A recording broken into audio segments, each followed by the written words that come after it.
RCN. Le son de la différence. Le rendez-vous conso sur RCN avec l'UFC Que Choisir. Bienvenue dans ce nouveau rendez-vous conso avec Odette de l'UFC Que Choisir. Bonjour Odette. Bonjour Thomas. Alors aujourd'hui on va parler de l'eau du robinet. D'où vient l'eau que nous consommons? Alors tout commence avec les précipitations, la pluie, la neige, la grêle. Donc il y a une partie qui rejoint l'atmosphère par évaporation et l'autre partie s'écoule donc vers les cours d'eau. Elle se charge de polluants agricoles et urbains sur son parcours, ce qui contamine la rivière. Le reste donc s'infiltre dans les sols pour rejoindre les nappes phréatiques. Elle traverse les sols et roches qui la chargent en différents éléments ou minéraux utiles, donc ce sont les oligo-éléments, ou indésirables, voire toxiques, comme l'arsenic. D'accord. Selon leur nature, sols et roches jouent le rôle de filtre protecteur en retenant les polluants indésirables ou en les dégradant, ou au contraire, ils les laissent migrer.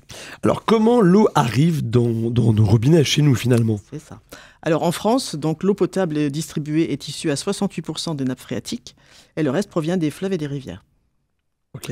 Donc l'eau est prélevée dans une zone protégée, généralement à l'extérieur de l'agglomération. Elle est acheminée vers une usine de production d'eau pour être traitée et devenir potable, c'est-à-dire sans danger pour la santé et agréable à boire. Puis elle est stockée dans les châteaux d'eau. Enfin, elle est distribuée au moyen de réseaux de canalisation qui la conduisent dans chaque maison. Alors une fois qu'elle est consommée, l'eau, qu'est-ce qu'elle devient? Alors les eaux, donc on appelle les eaux usées, Ouais. sont collectées puis restituées à la nature après assainissement. Donc l'assainissement, c'est le processus qui vise à améliorer leur qualité sanitaire pour ne pas altérer l'état des cours d'eau. Il y a donc deux réseaux, il y a celui de captage et de potabilisation et celui d'assainissement. Alors il y a deux sortes d'assainissement, donc l'assainissement collectif en zone d'habitat dense et individuel en cas d'impossibilité de raccorder l'habitation au réseau collectif. Souvent à la campagne, effectivement, il y a des assainissements individuels. Dans ce cas, le propriétaire de l'habitation doit, donc sous le contrôle de la collectivité, réaliser l'assainissement au moyen d'un équipement individuel. D'accord. C'est lui-même qui le fait. Les réseaux d'eau, donc captage et distribution et d'assainissement, sont actuellement de la compétence des communes, des communautés de communes, des métropoles, etc. Et ces services peuvent être assurés en régie ou être délégués à un acteur privé, comme Veolia, Suez, Source sont les principaux opérateurs en la matière. Alors Odette, qu'est-ce qui altère la qualité de l'eau? Alors, l'activité agricole intensive, c'est la première cause de pollution des eaux. Donc, il y a trois types de pollution dues à l'activité agricole intensive. Donc, c'est les nitrates, donc, qui sont à 75% issus de l'agriculture, sont les engrais azotés et les effluents d'élevage, D'accord. élevage intensif. Les phosphates, à 60% d'origine agricole, engrais et effluents d'élevage. Et enfin, les pesticides. Donc, 92% des cours d'eau contiennent des résidus de pesticides. Ah, c'est quand même considérable, ouais, c'est énorme. Ouais. Tout à fait. Donc, deuxième sorte de pollution, sont les pollutions industrielles. Alors, en général, des mesures efficaces ont été prises pour assainir ces effluents. Sauf que là, on a parlé récemment des PFAS, donc les fameux polluants éternels. Oui. Et là, on s'est rendu compte qu'effectivement, il y en avait. Ouais. Et pour l'instant, donc, ces fameux polluants éternels ne sont pas détectés actuellement dans l'eau, donc on ne l'annonce pas. Enfin, ça devrait changer à partir de 2026. D'accord. Et puis enfin, donc, ce sont les activités domestiques qui dégradent aussi la ressource malgré les dispositifs d'assainissement. C'est ce qu'on peut rejeter, effectivement, les eaux usées. Alors pourquoi toute l'eau potable, elle n'est pas distribuée? Alors ça, c'est un problème. Donc en moyenne, il y a effectivement seulement 80% de l'eau qui est potabilisée, donc qui sort du système pour la rendre potable, qui est distribuée aux ménages. Dans certains endroits, c'est moins de 50%. Ah oui. La raison sont les fuites dans le réseau de distribution. Donc il y a une perte moyenne sur la France de 20% d'eau potable. Et ces fuites sont dues à l'âge des canalisations qui souvent sont très très vieilles. Bon, c'est vrai que l'entretien coûte très cher, et à leur corrosion, à la qualité des branchements, et puis aussi aux évolutions, au mouvement des sols.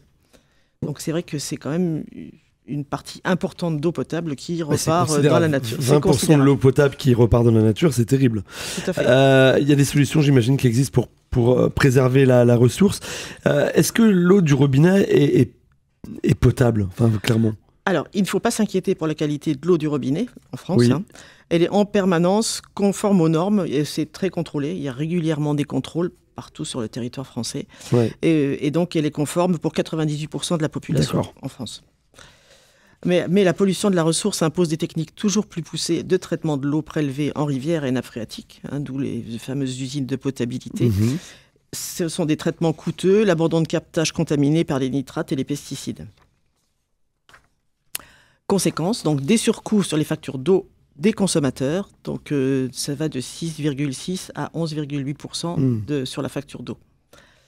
Et pourtant, toutes les études démontrent que la lutte contre les pollutions agricoles aurait un coût moins élevé que les solutions curatives de traitement des eaux, sauf qu'aujourd'hui, effectivement, ce sont les consommateurs qui payent, et pas, voilà, c'est pas le pollueur-payeur, mais c'est le consommateur-payeur. Ouais.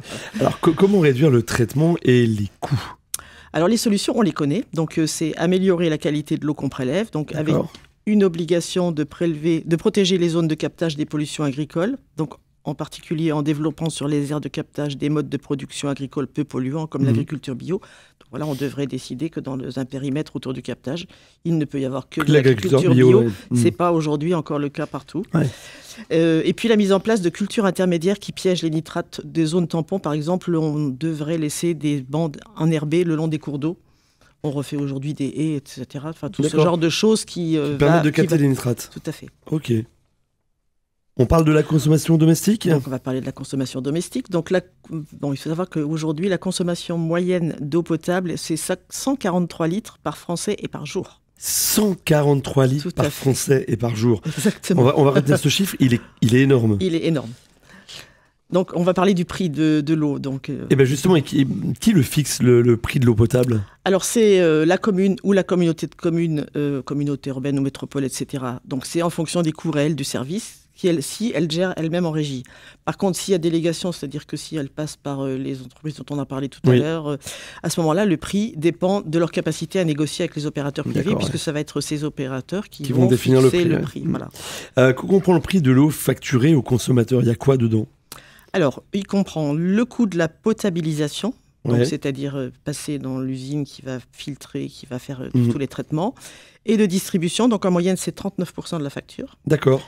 Il y a le coût de l'assainissement. Alors, selon les endroits, etc., on peut avoir une seule facture eau, assainissement ou deux factures différentes. Donc, ce n'est pas forcément le même organisme qui gère les deux. Donc, l'assainissement, c'est la collecte des eaux usées, c'est-à-dire ce qui part de sa maison pour aller jusqu'au centre d'épuration. Donc, c'est 39% également. Donc là, on est quasiment à 80% rien que pour la potabilisation et l'assainissement ensuite. Tout à fait.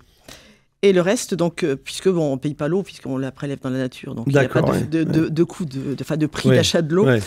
Et le reste, donc les 22% qui restent, ce sont des taxes pour les agences de l'eau, dont la mission est notamment de lutter contre les pollutions de la ressource et de moderniser les réseaux de collecte. Ce qu'elles n'arrivent pas à faire, puisqu'il y a aujourd'hui encore, effectivement, beaucoup de pertes. Donc la facture du consommateur reprend ces trois postes. Pour la distribution, donc, le consommateur va payer un abonnement à prix fixe et une partie variable qui est en fonction de la consommation. D'accord. Donc, une partie après en fonction des mètres cubes d'eau qui ont été consommés. Pour l'assainissement, donc, le consommateur paye aussi un abonnement et une partie variable donc, qui est aussi calculée en fonction du volume d'eau consommé.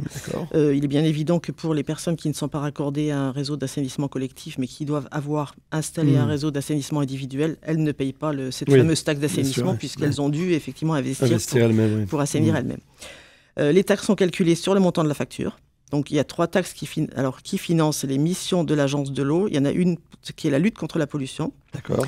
La préservation de la ressource, donc c'est faire en sorte effectivement les captages et tout ce qui va avec. Et enfin la modernisation du réseau, c'est-à-dire changer les tuyaux quand ils sont abîmés.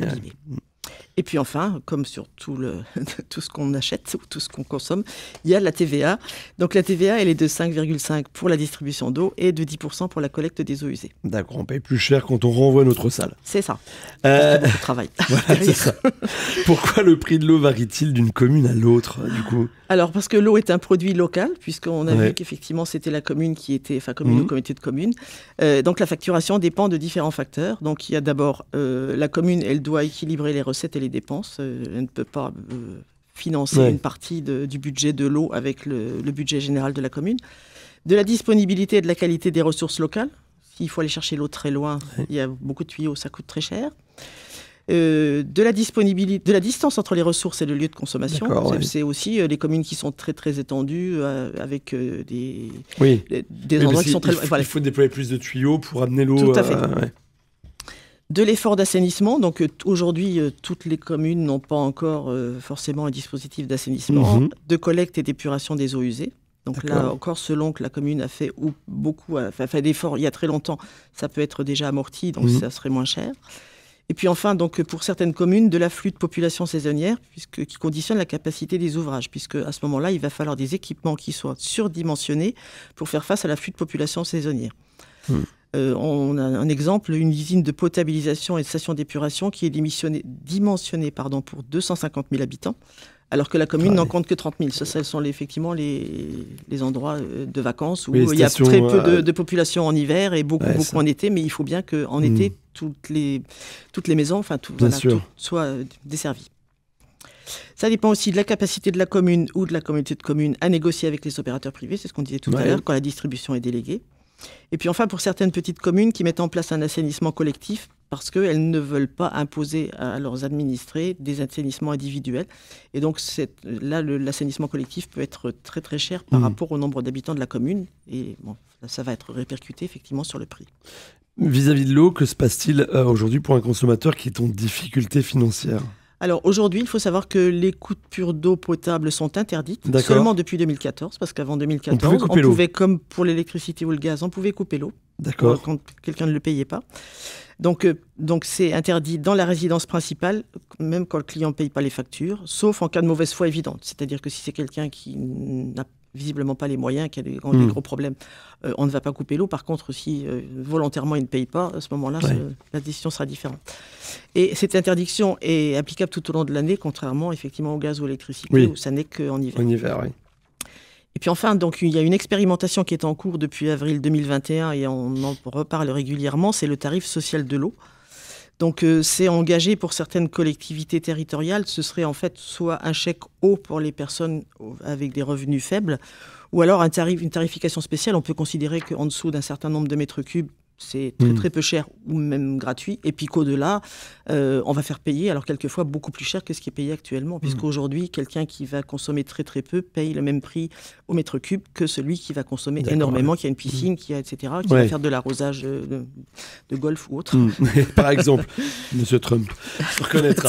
Merci beaucoup en tout cas pour toutes ces informations, Odette.